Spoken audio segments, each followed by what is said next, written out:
Hello, good morning. പിന്നെ ഇന്നലെ ഇവിടെ ഒരു അതിഥിയെ കിട്ടി കേട്ടോ. കിട്ടിയെന്ന് വെച്ചാൽ ഞാൻ കൂട്ടിക്കൊണ്ടുവന്നതാണ്. അതിൻ്റെ ദയനീയ അവസ്ഥ കണ്ടിട്ട് ഞാൻ മോനെ സ്കൂളിൽ അയ്യോ കണ്ടപ്പോൾ ഇപ്പം അഹങ്കാരാപോക്കിരി കേട്ടോ.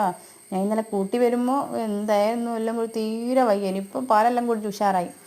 അങ്ങനെ പിന്നെ മോനെ കൂട്ടാൻ പോകുമ്പോൾ ഇവിടെ അടുത്ത് തന്നെ മോൻ്റെ സ്കൂൾ മോനെ ഇങ്ങനെ കൂട്ടാൻ പോകുമ്പോൾ ഇത് കരുത്തിൽ എഴുതും പുല്ലിൻ്റെ അടിയിൽ ഏതോ ഒരാൾ മനുഷ്യപ്പറ്റില്ലാത്ത ഒരാൾ പിന്നെ ഈ കുട്ടീനെ കൊണ്ടിട്ടതാണ്.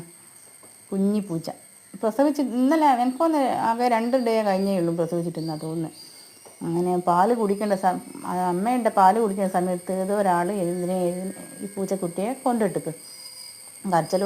ഞാൻ മോനെ സ്കൂളിൽ കൂട്ടാൻ പോകുമ്പോൾ അത് എൻ്റെ പിറകെ വരുന്നുണ്ട്. ഞാൻ ഓടിച്ച് പിന്നെ തിരിച്ച് പിന്നെ അവിടെ തന്നെ ഓരോരുത്തരും കാണുന്നുണ്ട്, അടുക്കടങ്ങ് പോകുന്നുണ്ട്. പക്ഷെ എനിക്കാണ് അങ്ങനെ പോകാനും തോന്നിയില്ല. ഇത് കുഞ്ഞി പൂച്ചയല്ലേ, പിറകെ തന്നെ വരുമെന്ന് നോക്കുന്നു. പിന്നെ ഞാനിപ്പോൾ എന്താ ചെയ്യേണ്ടത്? വല്ലാത്തൊരവസ്ഥ. കഴിച്ചിട്ടിട്ട് ഇറക്കാനും വയ്യ, മതിച്ചിട്ട് തുപ്പാനും വയ്യ എന്നുള്ള പതിൻ്റെ അവസ്ഥ. അതേ അവസ്ഥയിലേക്ക് ഞാൻ പോയി. ഇതിനെ കണ്ടപ്പോൾ എനിക്ക് ഒഴിവാക്കുമെന്ന് തോന്നുന്നില്ല. ഒഴിവാക്കിയാൽ ഇത് ഇന്ന് കൊണ്ട് ചാവും. കാരണം കൂർക്കനോ നായോ എന്തെങ്കിലും ഇതിനെ കൊല്ലുമെന്ന് ഉറപ്പാണ്. ഇച്ചിനെയല്ലേ ഉള്ളൂ. കുറുക്കനെല്ലാം കൈ കിട്ടിയാൽ പിന്നെ വെച്ചേക്കൂല. കുറുക്കൻ്റെ കൈ കിട്ടിയാൽ യാത്രയെല്ലാം ആ ഭാഗത്തെല്ലാം കുറുക്കൻ തന്നെയാണ്.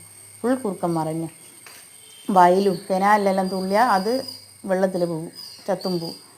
ഞാൻ ഇന്നലെ എന്ത് പണിയെടുത്ത്. പിന്നെ എനിക്ക് പേടിയാണ്. ഒരിക്കലും എന്നെ ഒരു പൂച്ച മാന്തിയിട്ട് സൂചിയൊക്കെ വെച്ചത്. ഒരു 4 ദിവസം 2 സൂചി വെച്ചിട്ടുണ്ട്.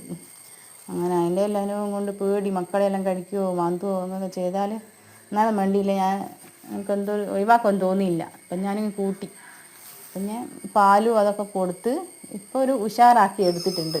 ഇപ്പം കുഴപ്പമൊന്നുമില്ല. ഇപ്പോൾ ഉഷാറായിട്ട് നടക്കുന്നുണ്ട്, ഓടുന്നുണ്ട്.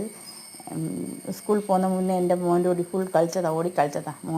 മോനോടും മോൻ്റെ പിറകെ തന്നെ കുട്ടി പൂച്ച വരും. പിന്നെ ഞങ്ങൾ ഇതിനൊരു പേരിട്ടിക്ക് ചിങ്കു എന്നാണ് പേരിട്ടത്.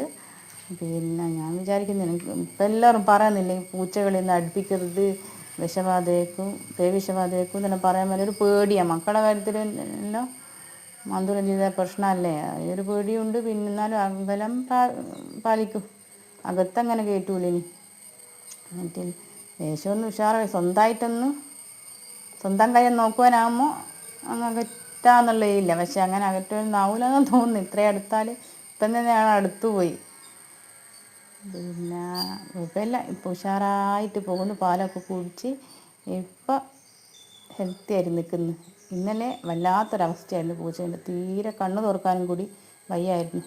എന്താക്കാനാ.